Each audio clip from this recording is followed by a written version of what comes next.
मैं यहाँ 5 करोड़ का फंड अनाउंस करता हूँ। देख इंदिरा जी असेस करेंगे। This is amazing. This is life changing. This is life changing. Lalit ji बोल रहे हैं कि मैं 5 करोड़ रुपया आप में से किसी पे भी इन्वेस्ट करने को डिवाइड करके अलग अलग लोगों में तैयार हूं। अगर आपको प्रोजेक्ट बनाना है, पर्सनालिटी नहीं, तो क्या किया जाए, टेक्नोलॉजी का इस्तेमाल कैसे किया जाता है, कैसे बिल्ड किया जाता है। आज मैं आपको मिलवाने वाला हूं एक खास शख्सियत से जिनका दर्जी का काम था, टेलर का दुकान था, छोटा सा। जब ये बोलेंगे ना तो आपको मजा आएगा। सुनना चाहेंगे? उनकी स्टोरी कि कैसे उन्होंने टेक्नोलॉजी बिल्ड करके ऑर्गेनाइजेशन को स्केल अप किया, उनकी स्टोरी कि कैसे उन्होंने समय से ईआरपीस को तैयार किया। I am here what I am introducing to you mister Lalit Agarwal, chairman V Mart. Sir please come on the stage. Welcoming mister Lalit Agarwal. आइए सर, आइए। आई एम गेटिंग गूज़बम्प्स, मेरे रोंगटे खड़े हो गए हैं। Look at that positive energy, look at the energy that you have created. छोटी सी कहानी है।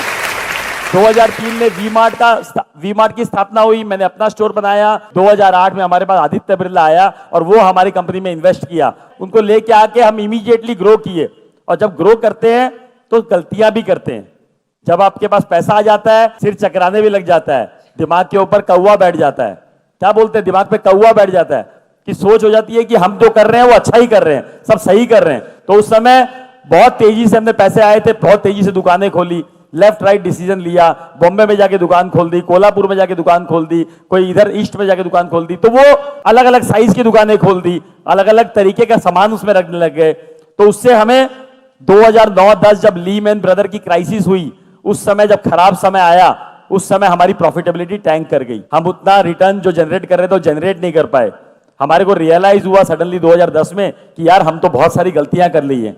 तो उस गलतियों को हमने बैठ के लिखा, हमने अपनी एक बोर्ड मीटिंग बुलाई। उस बोर्ड मीटिंग में हमने उसको चॉक डाउन किया। हमने 1 साल में 10 दुकानें बंद कर दी, 10 दुकानें बंद करी कि भैया कैसे भी हमें राइट डिसीजन पे आना है, राइट मॉडल पे आना है। और 10 दुकानें बंद करके हम लर्न किए कि हम क्या क्या नहीं करेंगे, क्या क्या करेंगे वो हमने सीख लिया। अब क्या क्या नहीं करेंगे उसके भी स्टेप्स बनाए कि हम ये नहीं करेंगे। जितनी हमारी पहुंच है वहीं तक दुकान खोलेंगे, जितनी बड़ी दुकान चला सकते हैं उतनी ही बड़ी खोजेंगे, जितना पैसा लगा सकते हैं उतना ही लेंगे, उससे ज्यादा उधार पे लेंगे ही नहीं। हमने ये थॉट बनाया कि हम छोटे शहरों में जाएंगे, तो कैसे इसको कन्वर्ट किया जाए, कैसे छोटी शहर में दुकान खोला जाए, वहां के लॉ एंड ऑर्डर सिचुएशन को कैसे डील किया जाए, वहां तक माल कैसे पहुंचाया जाए, वहां मैनेजमेंट कैसे हैंडल किया जाए। ये सोच में आया कि मैनेज कैसे करेंगे, कर तो लेंगे इतनी दूर के शहर में, कौन चलाएगा उस दुकान को, कौन बनाएगा वहां पर, कैसे प्रॉपर्टी मिलेगी, कैसे हिसाब रखा जाएगा, कैसे इन्वेंट्री मेंटेन होगी, कैसे पता लगेगा ग्राहक को क्या चाहिए, कैसे पता लगेगा क्या माल वहां पड़ा हुआ है, कितना चोरी हो गया, कितना बिक गया, कितना पड़ा है, कितना बेचना है। ये सारे सवाल आए। उन सारे सवालों का जवाब खोजने की कोशिश की गई कि कैसे उस जवाब का सवाल खोजा जाए। तभी एक दिमाग में आया कि नया नया ईआरपी वर्ड आया था, नया नया टेक्नोलॉजी का वर्ड आया था। और उसी समय हमने एक ईआरपी वेंडर से बात करी, उसको समझा। वो छोटा सा एक सॉफ्टवेयर बनाता था, उसी को समझ के उसी को हमने इंप्लीमेंट करने की कोशिश करी और उसको हमने उसी समय इंप्लीमेंट कर दिया। जब इंप्लीमेंट कर दिया तो हमारे पास वो थॉट प्रोसेस आ गई कि यार टेक्नोलॉजी से हम कम से कम देख तो सकते हैं कि कौन सा माल कहां बिका, कौन सा माल की कहां जरूरत है, कौन सा माल कितना स्टॉक में पड़ा हुआ है। उससे बहुत कुछ, शायद ईआरपी से और भी बहुत कुछ जो फायदा हुआ कि कितने वेंडर ने क्या माल दिया, उसका कितना पेमेंट हुआ, उसका माल कितना बिका, कितना हिसाब पूरा बराबर मिल गया।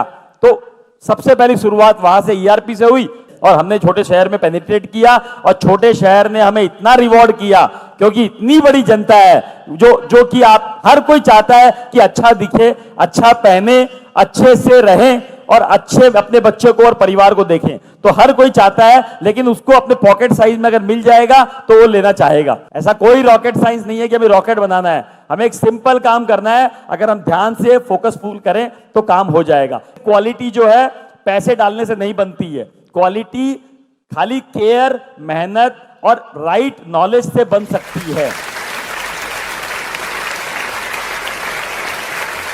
Standing ovation, very large round of applause for Mr. Lalit Agarwal. Thank you, sir.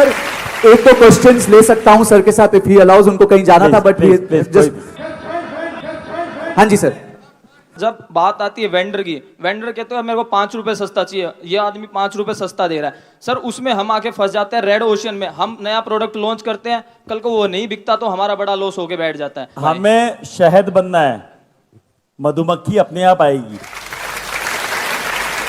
कोई ना कोई गैप है, कोई ना कोई चीज आपको डालनी पड़ेगी जिससे वो चीज चमक के बाहर निकले। जब जो लोग अपने आप भिनभिनाए आपके अराउंड, अपने आप बोले कि मैं कपड़ा आप ही का लूंगा, मैं माल आप ही का लूंगा, वो तो प्रोडक्ट, उसकी सर्विसेज, आपके व्यवहार, आपके आचरण, आपका तरीका में क्रिएट करना पड़ेगा और यही सब आप लर्न करके जाओगे यहाँ से।